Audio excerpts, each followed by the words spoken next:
윤석열 대통령 탄핵 심판이 이제 어제 10차 변론까지 끝났습니다. 한번 이제 총평을 좀 오늘 좀 해주셔야 될 것 같아요. 10번의 변론들 좀 어떻게 보셨고 앞으로 네. 이 어떻게 좀 진행될지요? 변론은 예상했던 대로 한 10차 정도 될 걸로 처음부터 예상을 했었어요. 그게 왜 그러냐면은 그 내란 혐의를 뺐잖아요. 근데 내란 혐의가 들어가게 되면은 굉장히 시시콜콜한 얘기들이 들어가기 때문에 이 증인들도 복잡하고요. 그래서 아마 지금 지난번에 박근혜 대통령 그때가 17차까지 진행이 됐는데 아마 그거 비슷하게 가지 않겠느냐라고 예상을 했는데 그 내란 혐의를 딱 빼면서 이러면 10차 내외에서 끝날 것이다. 그러나 너무 이 변론이 숫자가 적으면은 아니 천하의 대통령을 탄핵을 하는데 어떻게 7, 8, 9번을 할 수 있냐라는 이 비판의 직면을 할 수 있기 때문에 그래도 두 자리 숫자는 하지 않겠느냐라는 예상이 있었어요. 근데 거기 이제 비슷하게 근접을 했는데요. 근데 저는 사실은 이게 헌법재판 심판이라는 것은 형사 재판하고 다르기 때문에 더군다나 이게 박근혜 대통령 때하고 비교를 해보면은 혐의는 덜 복잡합니다만은 이게 친위 쿠데타잖아요. 그렇기 때문에 사실은 조금 더 변론을 더 많이 했어야 되는 거 아니냐. 그리고 초시계를 갖다 놓고 하는 이런 심판은 저는 좋지 않다고 봅니다. 근데 그게 공정이라고 얘기하던데요. 그걸 이제 똑같이 주신문, 뭐 반대신문을 똑같이 해야 된다 그러는 건데 사실은 대충 얼추 시간을 놓고 좀 밤늦게까지도 하고 이렇게 하면서 충분히 증인들이 얘기를 하고 뭐 이런 모습을 갖춰주는 게 정치적으로 좋았을 것 같아요. 근데 이제 뭐 문영배 권한대행뿐만 아니고 아마 다른 재판관들이 이 평의를 통해서 뭐 이렇게 하는 것이 좋겠다라고 얘기를 해서 그렇게 결정이 된 것 같아요. 근데 이게 지금 정치적인 이게 이벤트입니다. 그런 점에서 따졌을 때는 매우 정치적인 배려나 고려가 좀 많이 모자랐다라는 판단을 하지 않을 수가 없습니다. 그리고 말을 어에 다르고 아에 다른 측면이 있는데요. 가령 검찰에서 한 조서를 뭐 증거를 채택을 하겠다랄지 하는 부분도 그렇게 표현을 안 해야 됩니다. 왜 그러냐면 형사소송법이 2020년에 개정이 됐기 때문에 그걸 그대로 얘기를 하면 안 되는데요. 그걸 그냥 고지고대로 우리가 알아서 할게요. 뭐 이런 식으로 퉁 쳐버렸어요. 근데 이런 것도 좀 다른 표현으로 흠이 잡히지 않게 했어야 되는데 하여튼 이 지금 헌재 흔들기가 여러 군데서 진행이 되면서 헌재가 그냥 너덜너덜해졌습니다. 그래서 결론적으로는 이제는 결론이 기각 아니면 인용 둘밖에 나올 수가 없는 상황이 됐는데 기각이 되건 인용이 되건 헌재는 정말 넉마처럼 되어버렸습니다. 이거 헌재가 앞으로 현재의 기로는 이미 들어섰고 헌재의 진로가 어떻게 될 것인지 좀 걱정스러운 대목이 됐고요. 그러네요. 우리가 헌재를 걱정해야 되는 그렇죠. 국민들이 헌재를 그러니까 걱정해야 되는 지경이 됐네요. 12월 3일 날 저는 이걸 친위 쿠데타라고 보는 게 가장 정확하다고 얘기하는데요. 이 친위 쿠데타 이후에 우리가 내란 상태에 지금 들어갔는데 이게 지금 겨우 어떻게 수습이 됐어요. 그날 정말로 여러 가지로 행운이 겹쳐가지고 이것이 내란 상태가 두어 시간 만에 좀 끝난 거 아니겠어요? 근데 우리가 이것을 극복을 못했습니다. 지금 우리나라는 내전 상태에 들어가 있습니다. 그래서 기각이 되건 인용이 되건 헌재가 어떤 결론을 내리든 간에 내전 상태는 불가피하게 진행될 수밖에 없다라는 매우 걱정스러운 전망을 하지 않을 수가 없습니다. 여기에 헌재가 좀 법률적 판단과 함께 정치적 판단을 같이 함으로써 흠집이 좀 덜 잡히고 헌재가 좀 나이스하게 해줬으면 참 좋았을 텐데 그렇게 되지 못했어요. 수사도 그렇고 헌재 절차도 그렇고 재판과 하여튼 수사 재판, 심판 이 모두 다 절차가 지금 너덜너덜해졌다는 느낌이 듭니다. 저는 조금 다른 각도에서 정치적인 배려를 못한 게 아니라 그 저도 그걸 좀 궁금한 과도하게 거예요. 정치적인 배려를 한 부분.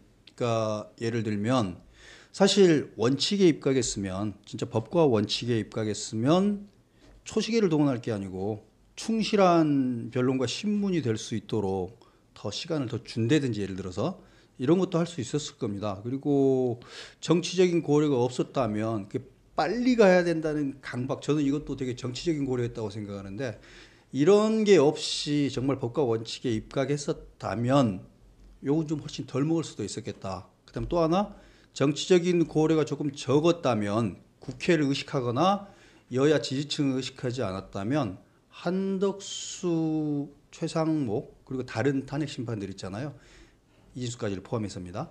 이런 것들을 훨씬 더 빨리빨리 기각을 해줘야 될 것들이나 각하를 해줘야 될 것들은 빨리빨리 했어도 됐는데 시간 질질 끈 것들 그 순서도 꼬아버리고 저는 이 모든 것들이 사실은 의원님이 이제 정치적 배려를 못했다는 물론 더 큰 차원의 정치적 배려를 못한 건 맞지만 작은 차원에서 보면 정치적 배려가 없이 가장 원칙적인 게 가장 올바른 정치적 배려일 수 있는데 사실은 과도하게 눈치 보게 한 거 아니면 이제 이거를 헌재가 단순히 미숙해서라고 말할 수가 없는 게 헌재는 영원히 이런 탄핵 심판에 익숙해질 수 없는 거 아니에요. 해봐야 자기 임기 동안이나 지금 이 몇 년간이나 그 뭐 수십 번을 만든 거지 사실은 6년 임기 동안 한 번 할까 말까한 거기 때문에 어차피 탄핵 심판에는 익숙해지기 힘든 거니까 미숙해서 못했다라는 말은 저는 통하지 않는다고 보고 원칙을 지키지 않은 부분 과도하게 정치적으로 원래 정치재판이라고 말은 했습니다만 과도하게 정치적으로 휘둘린 부분 이 부분은 저는 헌재의 잘못이고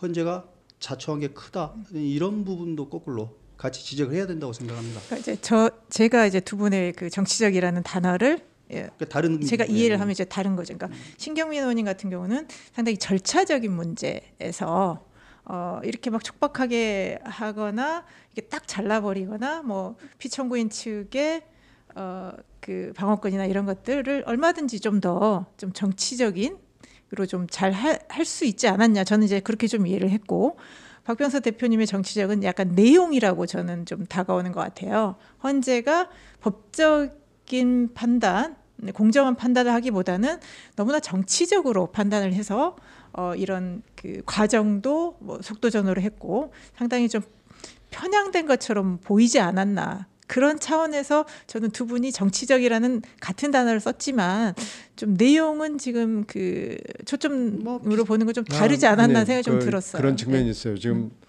이 정치적인 말을 놓고 하나는 과도했다, 하나는 너무 왜냐면 요즘 우리 사회가요. 이게요. 정치가 너무 아니 이게 사실은 같은 의미입니다. 어느 당 때문에 그러니까, 워낙 언어가 그렇죠. 오염돼가지고 공정해야 된다라는 것 때문에 초시계가 들어온 거 아니에요? 네. 형식적 공정은 맞았어요. 네. 근데 이게 아니 뭐 실질적인 공정으로 들어가서는 아니 뭐 이런 이제 보통 사람들은 재판이라 이건 이제 심판이라고는 이제 용어돼 있지만 하여튼 재판장에서 뭐 이런 게 있어라는 느낌이 드는 거죠. 그리고 대통령의 공석은 1분 1초라도 줄여야 된다. 그러니까 후딱후딱 그렇죠. 해야 된다. 네. 빨리빨리 해야 된다.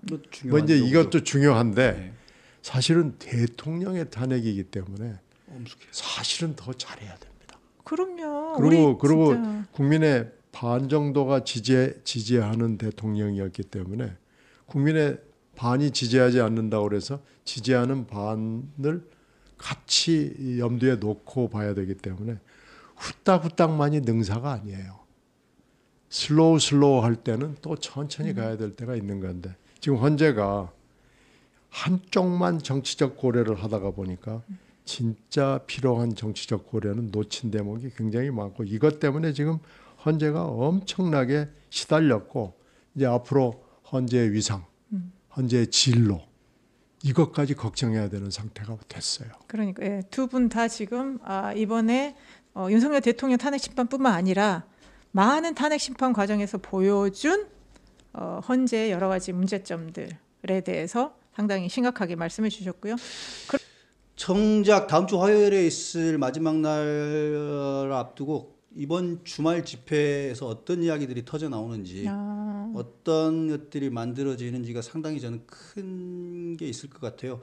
오늘 발표된 갤럽 여론조사에서 여야의 지지도가 이제 여당이 좀 떨어지는 모습을 보여줬는데 만약에 주말 집회에서 결집하는 모습이 크게 보일 때 그렇게 되면 변호인들의 최후 변론이나 윤석열 대통령의 최후 진술 거기에 조금 더 힘이 실릴 수도 있겠죠. 그리고 헌재도 조금 더 압박감을 느낄 수 있을 거고 이제 이게 왜 문제가 되냐면 이렇게 되는 경우에는 법과 양심, 헌법과 법과 양심에다가 하나가 더 작동을 하게 되죠. 이데올로기가 작동할 수 있다고 생각합니다. 즉, 그러니까 그 좌파냐 우파냐, 여당 측이냐 우당 측, 그 야당 측이냐 이런 것들이 조금 더 작동할 여지가 저는 만들어질 거라고 생각합니다. 결집의 양상이 세질수록 저는 더 내가 이쪽에서 나를 임명해 줬으니까 이쪽에 대한 나의 의무감 이거 안 지켰다가는 내가 다치겠구나 이런 생각할 수도 있다고 생각합니다. 그러니까 뭐 이게 좋다 나쁘다를 떠나가지고 최후 변론도 최후 변론이고 최후 진술도 최후 진술이지만 그 전에 흐름을 까는 이번 주말 집회와 아마 월요일 날 발표가 될 갤럽 여론 갤럽 아니죠. 월요일 날은 이제 에너지 경제에서 리얼미터죠.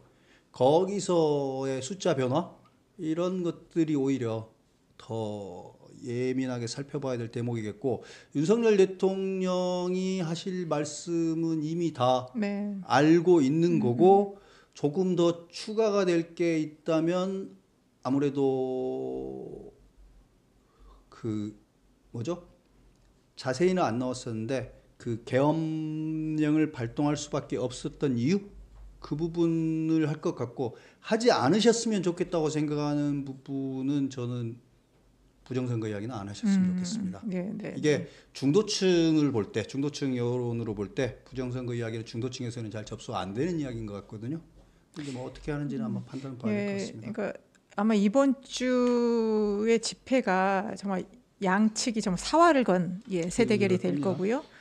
이제 민주당도 지금 다 총동원령을 내렸다고 하고 뭐 이재명 대표도 참석해서 뭔가 발언하지 않을까 뭐 이런 얘기를 하는 것 같습니다. 그러면 지금 이제 다음 주 화요일 25일이 이제 최종 변론을 하면 뭐 통상 한 2주 후에 이제 최종 심판이 난다고 하지 않습니까? 그러면 딱 화요일 날부터 2주 후면 3월 11일 화요일이고요.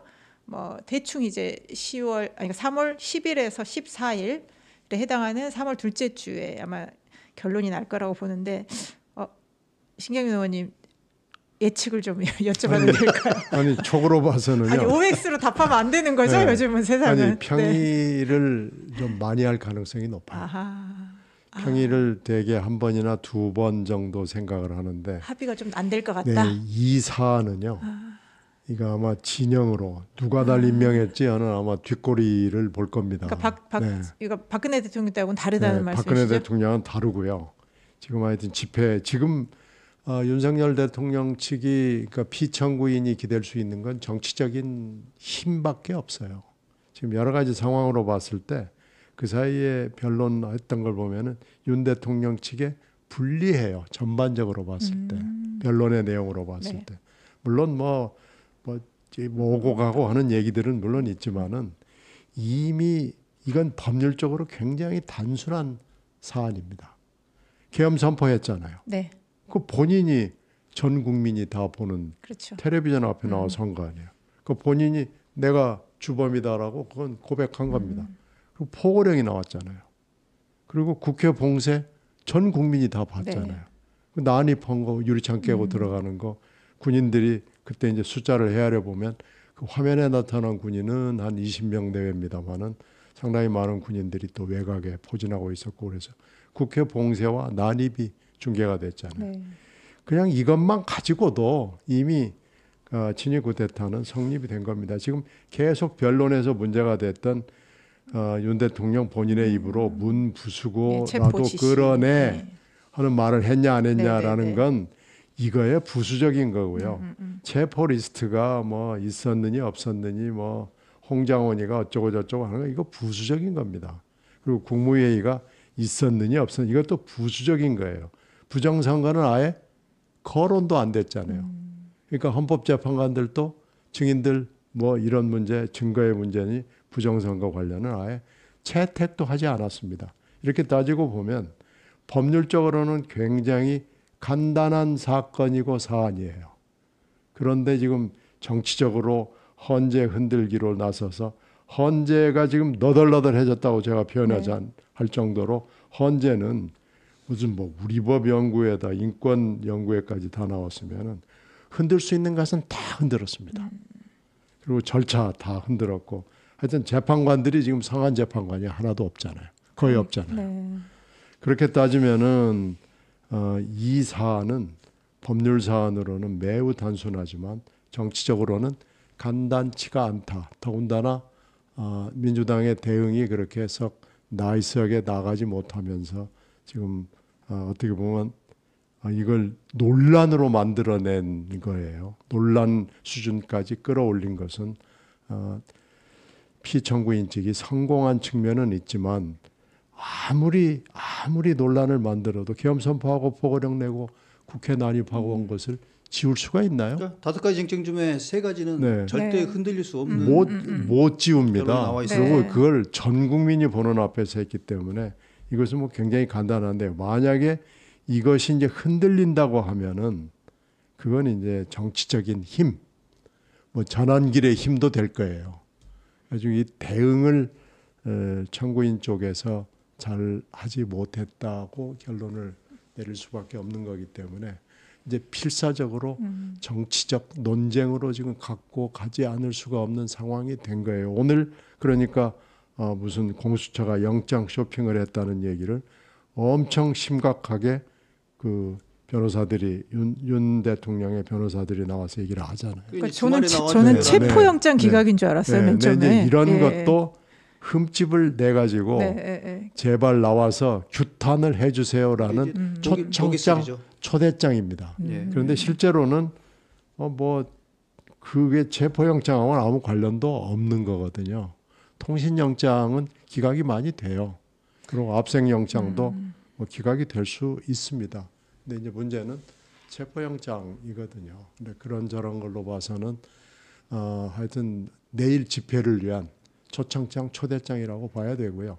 이거 외에는 지금 기대고 기다릴 수 있는 게 피청구인 쪽에는 없습니다. 그건 하나 여쭤보겠는데, 그러니까 과거 박근혜 사례랄까 말씀을 살짝 하시다가 그냥 끊으셨는데, 그러니까 그때 소문대로 하자면 사실은 8대 0이 아니었다라는 후문도 있다고 말씀하셨던 것 같은데. 그때 이랬어요. 박근혜 대통령 때는 청와대 그 당시 청와대 사람들은 기각이 될 거라고 굳게 믿었습니다. 근데 그게 그냥 근거 없는 얘기는 아니었던 것 같고요.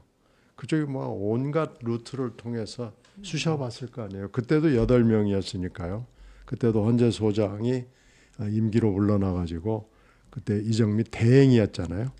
그러니까 그때도 평의 과정에서 기각이 초기에는 기각의 기운이 있었던 겁니다. 왜냐하면 6명이 찬성을 해야 되기 때문에 3명만 반대를 하면은 기각이거든요. 그러니까 이제 3명이 누군지는 모르지만 막 잡고 흔든 거죠. 그런데 평의를 통해서 네. 그 17번의 변론을 통해서 이러이러한 것들이 확인이 됐는데 이것을 인용을 하지 않는다면 여러 가지 이 국가적 문제가 생길 수밖에 없는 거 아니냐라는 여러 가지 이제 설득 과정이 있고 토론 과정이 있고 이러면서 8대 0 전원 찬성으로 어느 순간에 돌아섰고요. 이제 그게 결론으로 나타난 건데. 그러니까 그 당시의 조건은 촛불 집회라는 전 국민적으로 그렇죠. 엄청난... 그때는 박근혜 대통령 인기가 4%가 최저점이었습니다. 지금은 40%가 지금은 이건 얘기가 좀 달라요. 그러니까 여론조사 다르죠. 그리고 지금 길거리 이 민심이 좀 이상합니다.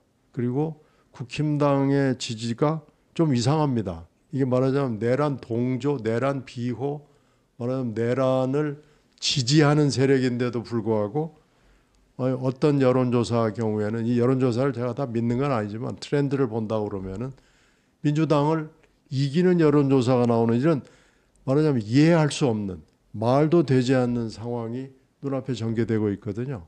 그러니까 이런 것들이 전부 다 정치적 압력으로 헌법재판소에 들어가게 되면은 이게 이제 평의 과정에서 평의에서 평의를- 예를 들면 그러니까 5대3 정도인데 그걸 8대0으로 가자라고 압박하기가 지금 쉽지 않은 상황인 거죠. 그렇죠. 지금 박근혜 대통령 탄핵 때하고는 굉장히 상황이 일단은 주변 상황이 다르다. 그런데 법률적 쟁점은 그때와 제가 아까 단순한데. 설명해드린 대로 이건 아주 그냥 명명백백할 뿐만 아니고 전 국민이 다 봤고요. 단순해요. 이 친위 구테타라는 굉장히 단순한 법률적으로는 이거 가지고 뭐 논란을 하고 논쟁을 하고 할 만한 건 아니에요. 그러니까 예, 지금 이 윤석열 대통령 탄핵 심판이 박근혜 대통령과의 상황이 다른 거는 사안의 차이도 있지만 결국 또 이 같이 움직이는 수레바퀴 한 축의 문제가 연동되는 거기 때문에요. 고의까지 좀 같이 해야 될 것 같습니다. 그래서